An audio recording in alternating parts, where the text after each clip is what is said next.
Il y a une chose qui est sûre avec John Wick 4, c'est que je crois que je me suis jamais autant tapé de barre devant un film d'action au cinéma. Bonjour à toutes et à tous, on m'appelle Steven et nous allons revenir en mode sans puis avec spoiler autour de John Wick chapitre 4, dispo depuis donc ce 22 mars en salle française.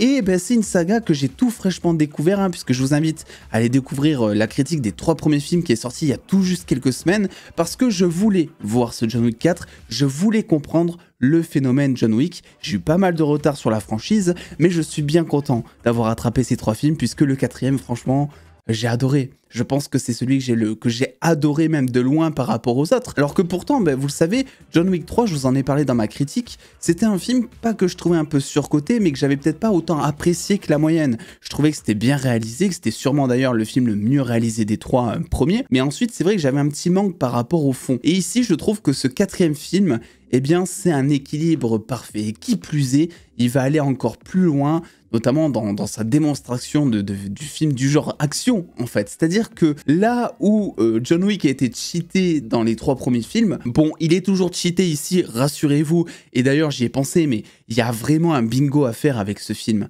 Genre, quand John Wick 5 sortira, il faut vraiment préparer une grille avec des critères, genre John Wick qui se prend des vitres, John Wick qui balance des armes sur ses ennemis, John Wick qui se fait renverser par des voitures. C'est vraiment trop bien, c'est trop cool. Il a plein de signature moves qui sont cheatés as fuck en fait.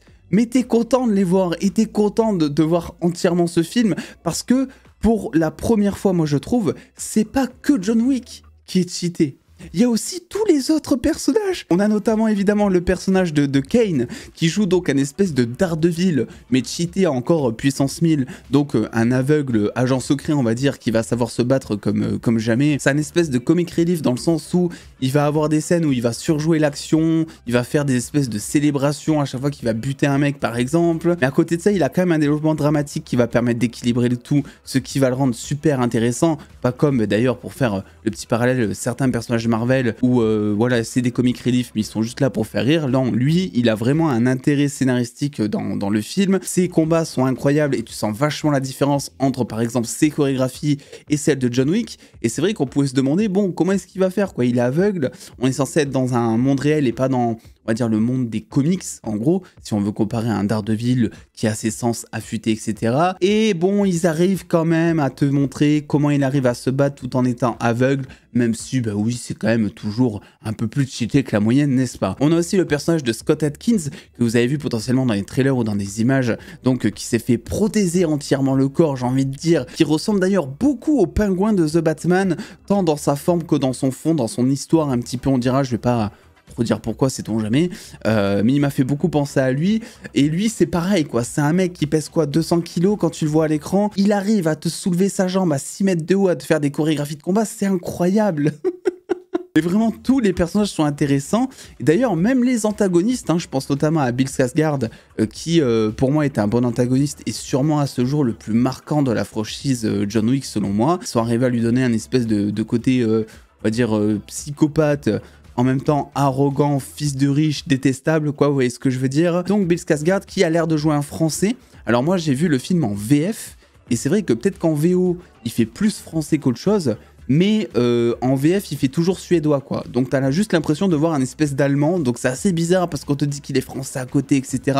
Donc moi j'ai l'impression qu'en VF, ça fonctionne pas trop Bill Skarsgård. Il aurait peut-être fallu prendre un acteur tout aussi talentueux finalement, mais qui est un vrai français pour le coup. Je pense que ça serait rentré un petit peu mieux dans l'histoire du film, puisqu'en plus une grosse partie du film se passe à Paris, notamment se passe en France, et c'est d'ailleurs une petite fierté parce que moi c'est le film John Wick que j'ai le plus apprécié et il se passe en France, donc ça c'est cool, et on a de la souffrance quand même, oui, parce que comme vous le savez, il y a donc une grosse séquence qui a été tournée donc autour de l'Arc de Triomphe, et bordel, mais moi, j'y suis allé une seule fois à l'Arc de Triomphe.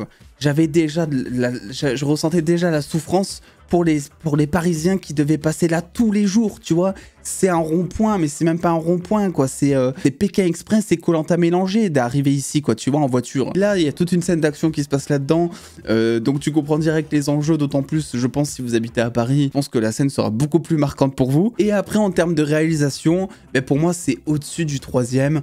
On a énormément de plans d'ensemble, notamment, contrairement donc aux 3 premiers films où ils étaient un petit peu présents, mais là c'est vachement plus marquant selon moi. On essaie de te montrer un John Wick, oui c'est un tueur, mais à côté c'est juste quelqu'un de très simple et qui veut juste être libre et vivre son bonheur, en gros du gros c'est un petit peu ça. Et là grâce à la réalisation t'as l'impression que tout dépasse John Wick, que les enjeux dépassent John Wick, et d'ailleurs je pense que c'est aussi dans ce film où tu vois John Wick en plus grande difficulté par rapport aux 3 premiers, donc c'est pas pour rien, t'as vraiment l'impression que le monde en fait s'abat directement sur lui, c'est très bien montré, on en parlera évidemment en partie un peu plus spoiler. Et quant à la réalisation des scènes de combat, les scènes de cascade, bah, elles sont tout aussi masterclass hein, pour le coup. On joue avec les lumières, on joue avec les contre-jours, il y a notamment un gros plan séquence, un moment qui fait extrêmement plaisir à voir. Il y a toujours un éventail d'armes qui est assez abusé, et par contre, peut-être que c'est le seul film, enfin parmi les 4 du coup, c'est peut-être le film un peu le moins réaliste, vous savez, dans le sens où, moi ce que j'avais adoré dans les 3 premiers,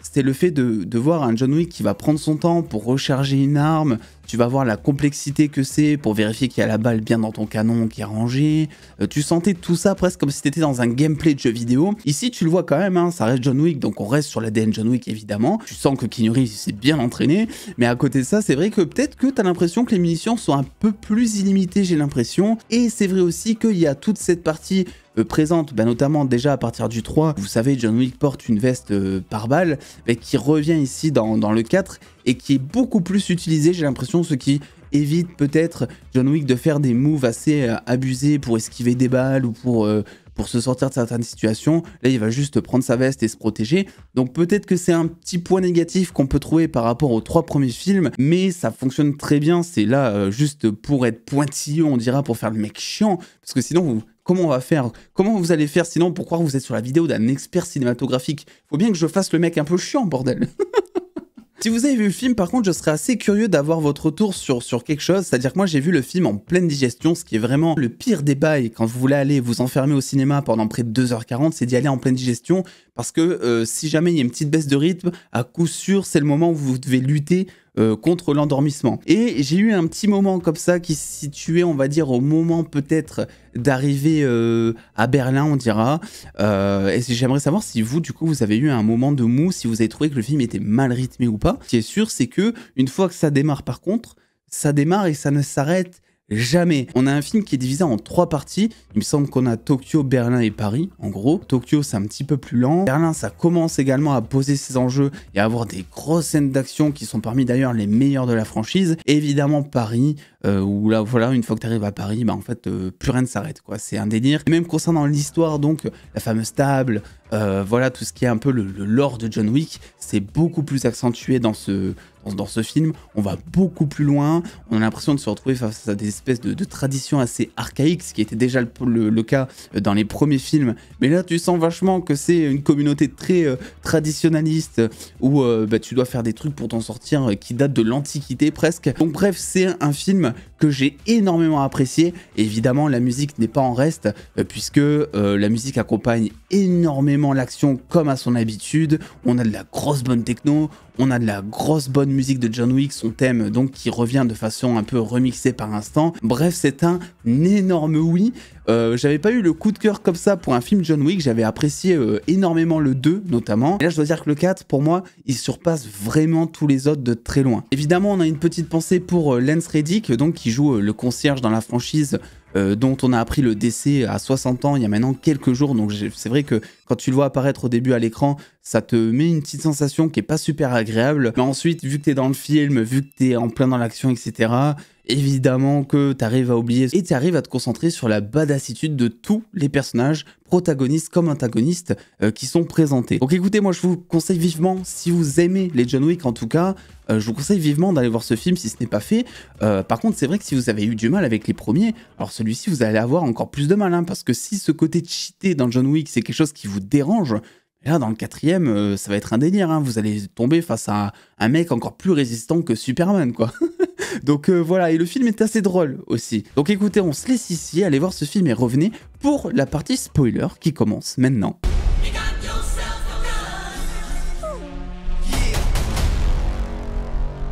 Bon alors, on va direct commencer par quelque chose, on va balayer ça de suite. John Wick, les gars, n'est pas mort, ok? Je pense que ça, on va se mettre d'accord là-dessus. Il y a un univers connecté qui est en train d'être mis en place. On a le spin-off Ballerina qui arrive, où John Wick sera présent dedans d'ailleurs. Après, il y a toujours la théorie de dire que Ballerina se passerait, je sais pas, dans le passé, et que donc ça serait pas la suite de John Wick 4. Mais pour le coup, John Wick 4 n'a jamais été officialisé déjà comme étant le dernier premièrement. Et en plus, j'ai un petit peu du mal à croire qu'ils voudraient freiner cet univers cinématographique qu'ils sont justement déjà en train de monter. Alors évidemment, il y a le personnage avec son chien, je ne sais plus comment il s'appelle, mais il est incroyable. Le chien, comme le personnage d'ailleurs, il y a ce moment mais incroyable où John Wick va sauver le chien. En fait, tu sens vraiment que c'est toujours un truc qui est présent, même après 4 films, ça a délire et tant mieux, hein. Mais ce truc de dire, putain, on a eu 3 films, déjà, juste par rapport au chien de John Wick qui s'est fait buter, c'est vrai. Le quatrième, tu le ressens un petit peu moins, même si bah, t'en es là à cause du chien, en gros, hein, toujours. Mais c'est vrai que du coup, ça te rappelle à l'ordre,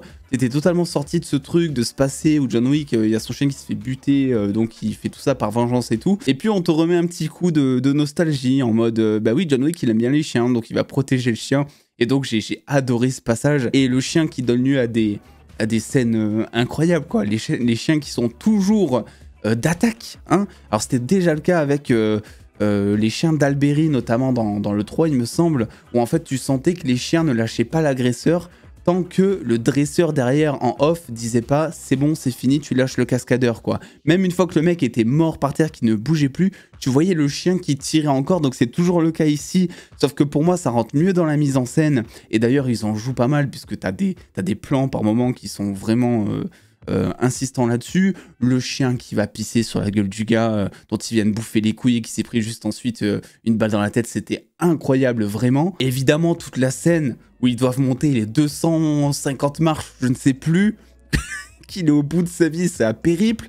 C'est Pékin Express et Koh-Lanta mélangé ici pour le coup vraiment. Et le gars, John Wick, se fait pousser donc par un autre antagoniste dont j'ai oublié le nom, qui lui aussi cheat as fuck. Là, il y a toute la salle qui a rigolé, quoi. Mais forcément, parce que tu compatis tellement envers le personnage à ce moment-là. Quand il dégringole les escaliers, t'as tellement mal pour lui. Bon, après, t'as un petit peu du mal à croire qu'il arrive à remonter tout ça en 3 minutes tout en fightant encore une 50aine de mecs. Peut-être d'ailleurs que c'est le film où John Wick a buté le plus de personnes, je ne sais pas si vous avez fait le compte. Et c'est vrai que j'ai vraiment l'impression que dans ce film, ils sont allés vraiment très fort en termes de cadavres. Évidemment, il y a tout le twist un peu final, donc le duel au flingue qui était plutôt cool en vrai, dans le sens où j'avais pas vraiment vu venir le truc. Le fait qu'il ait pas encore tiré, que du coup il puisse tirer donc sur Bill Skarsgård, c'était vraiment top pour le coup. Et bordel, qu'est-ce que t'étais content à ce moment-là quand il lui met à l'envers avec juste avant donc la petite phrase de Winston en mode t'es qu'un petit con et tout. Tu sentais qu'il venait du cœur celui-là, que ça faisait 2h40 de film qui le retenait. Puis la pression, l'enjeu est assez bien dosé dans ce film. La fin comme le début, comme les scènes d'action, tu sens qu'on est sur un John Wick qui est un peu vieillissant d'ailleurs, il s'en cache pas dans le film. Voilà, il y a certaines répliques où ils te disent que John Wick, il s'est un petit peu ramolli, même si c'était déjà un petit peu le cas dans les premiers films aussi, puisqu'on te racontait que il était plus, on va dire, à l'âge d'or de sa carrière, et pourtant même là, il arrive à défracter tout le monde, quoi. Donc j'imagine même pas si un jour ils nous font un spin-off sur John Wick qui montre le début de sa carrière, le monstre qu'on pourrait vraiment retrouver à ce moment-là. Donc voilà, j'ai pas grand-chose à dire puisque c'est pas un film où tu parles beaucoup, c'est un film que tu vas voir où tu débranches ton cerveau et tu apprécies le spectacle parce que les films John Wick, c'est du spectacle, qui plus est dans ce 4e film où ils ont mis la barre super haute à mon avis, le plan séquence, les armes à balles explosives notamment, qui rajoutaient quelque chose direct à la mise en scène, les lancements d'armes, les chorégraphies de combat, bref, c'est toujours un plaisir et bordel, c'est sûr que maintenant je comprends l'engouement autour de cette franchise après avoir vu donc les 4 films en moins d'un mois quand même, donc j'en ai pris plein la gueule, je suis content. N'hésitez pas à me dire quel est aussi votre film préféré parmi les 4, ça m'intéresse, histoire qu'on compare un peu en commentaire. Et puis attends les dos, prenez soin de vous, faites-vous bien kiffer, des bisous les dos.